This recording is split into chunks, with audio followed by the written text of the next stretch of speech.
code de conduite ci waxtaan woowu fukk ak ñeenti laaj la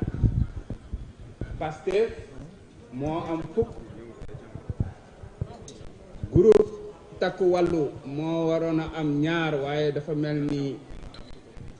nekkuñu fi, ñi nga xam ne bokkuñu ci benn groupe ñaar. ngir nag waxtaan bi mën a en tout cas am njëriñ am pluralité, ñi nga xam ne dañoo gedd seen cër dañoo jël seen ñaar jox ko non inscrit, moo tax Pastef dina am fukk, non inscrit yi am ñeent.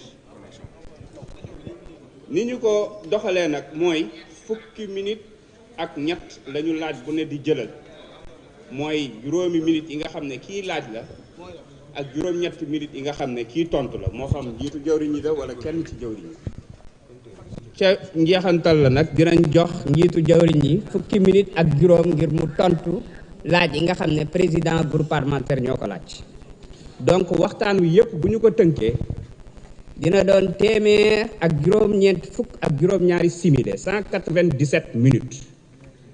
kon mes chers collègues, maa ngi leen di liiral liste ñi nga xam ne ñoo fas yéene indi laaj. Monsieur El Hadj Gueye, Madame Say Cissé, Monsieur Al Amin Diouf, Monsieur Pape Djibril Fall, Monsieur Ousmane Diop, Madame Koumba Ndiaye, Monsieur Ousmane Ciss, Monsieur Tafsir Thioye, Monsieur Cheikh Faye, Madame Jacqueline Sagna, Monsieur Papa Tahirou Sarr, Madame Ramatoulaye Ndom, Monsieur Cheikh Ahmed Tidiane Youm, Madame Marie-Angélique Mame Selbé Diouf. ñu ngi jox kàddu gi kii di suñu naataango bi di El Hadj Gueye ngir mu indi laajam.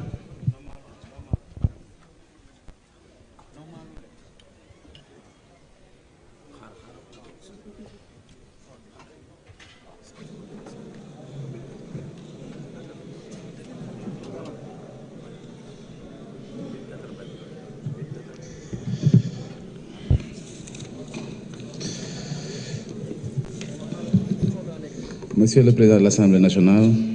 Monsieur le Premier ministre, Messieurs et Madame les membres du gouvernement, chers collègues, Mesdames, Messieurs, bonjour. Je voudrais à présent, Monsieur le Premier ministre, vous interpeller sur un fait. L'opinion publique sénégalaise fait l'objet d'un matraquage en règle de certains syndicats, comme une partie de l'opposition au sujet des licenciements constatés dans des ministères ainsi que dans des entités du secteur public et parapublic. Certains vont même dire jusqu'à parler de licenciement politique. Monsieur le Premier ministre, pouvez-vous éclairer la lanterne des Sénégalais sur la régularité et le caractère fondé de tels licenciements qui suscitent le désarroi dans les familles des agents impactés? ma baamtu ko ci wolof ginnaaw bi ma nuyoo le président de l'Assemblée nationale nuyu le premier ministre ak gouvernement bi mu ànd ak nuyu également ñi nga xamante ne ñooy suñu naataango ak Sénégal ñuy suivre di leen yóbbante nuyoo département Koungheul monsieur le premier ministre di la wax ne li nga xam ne tey ci laa bëggoon àddu mooy dafa am benn débat boo xam ne dañ koy susciter fan yi mu jëm ci ay liggéeykat yoo xam ne dañuy liggéey ci ay bànqaas moo xam ministère ci ministère yi la moo xam ci bànqaas public la wala parapublic ñu bëri di wax naan ay dàq politique la politique moo tax ñu dàq leen ñu lay laaj monsieur le premier ministre ñooñ nga xam ne tey dàq nañu leen yan tontu ngeen ci indi yoo xam ne dina leeral ci bopp Sénégal yi ci bëgg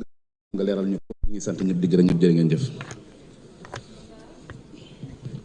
jërëjëf may ñaan ñi nekk ci tribune presse bi ñu ba ñu mënee wàññi wax ji monsieur le premier ministre maa nga jël kàddu indi sa laaj.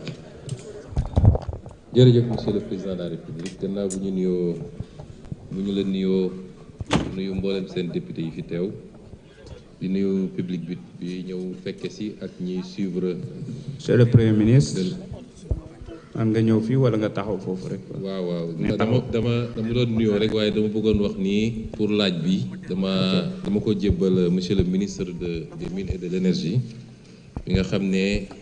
département bokk na ci département yi gën a am cas ci mbirum licenciement comme on les appelle. Monsieur le ministre,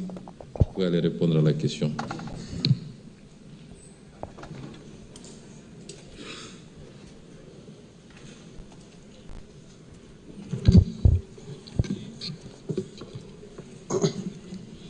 Monsieur le Président de l'Assemblée nationale, honorable député, Monsieur le Premier ministre, laajte bi mooy wàllu li ñuy wax licenciement li ma ci indi ci tontu benn bi mi ngi jëm ci port autonome de Dakar. ci port autonome de Dakar li nga xam ne bii ministère du travail dajale na ko ci information mooy que ci compte rendu bi nga xam ne bii inspection du travail def na ko ci licenciement yi ñuy wax. ñaari licenciement moo ci am pour faute lourde yi ci des 725 cas de contrat à durée déterminée. Contrat à durée déterminée mooy contrat boo xam ne bi ñu koy xaatim dañ ko wutaloon app boobu ala kulli xaal saa yi su jotee contrat ba jeex na. ki lay liggéeyloo mooy seet ndax li nga ko doon liggéey baa ngi fi ba léegi ndax am na soxla bi ndax jëmm ji ko doon liggéeyal war naa mën a continuer liggéey boobu. dëgg la yoon moo wax article 41 ci code du travail L41 ne contrat à durée déterminée mën nañ koo toggaat beneen yoon mais mënut a weesu ñaar yoon yoo ñu koy togg saa su amee day nekk contrat boo xam day dem ba retraite fekk la ca. mais lii am fii ci port autonome de Dakar mooy information bi ñu fi yor ne contrat yi lii moo taxoon ñu jeexal ko. ci wàllu yeneen situation yi damay ñëw ci ministère de l'énergie 1981 dafa am benn arrêté boo xam ne dafa indi woon lu ñuy wax benn caisse d'avance boo xam ne 50 millions la woon.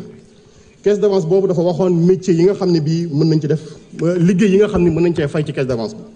mu lim ko ci rapidement moo nekkoon paiement de frais d'analyse, achat de fourniture de matériel de bureau, acquisition de véhicules, achat de carburant, entretien de véhicules ak salaire du personnel temporaire. lii la arrêté boobu waxoon ñu jóge fa di am ay recrutement yoo xam ni ay contrat à durée indéterminée la sur la base de cet arrêté là mu nekk première violation de la loi. deuxième bi mu nekk ay recrutement yoo xam ni amu ci kenn koo xam ne bii da ngaa déposer demande d'emploi ne ma bëgg a liggéey si fii ñaareel bi. ñetteel bi amu ci kenn ci ñoom koo xam ne kii dañoo def compétition appel public ne dañoo soxla yu emploi évaluer wuñu financièrement li ñu soxla évaluer wuñu les profils li ñu soxla maanaam bi ñu saytoo recrutement yi ñu seetlu ne 298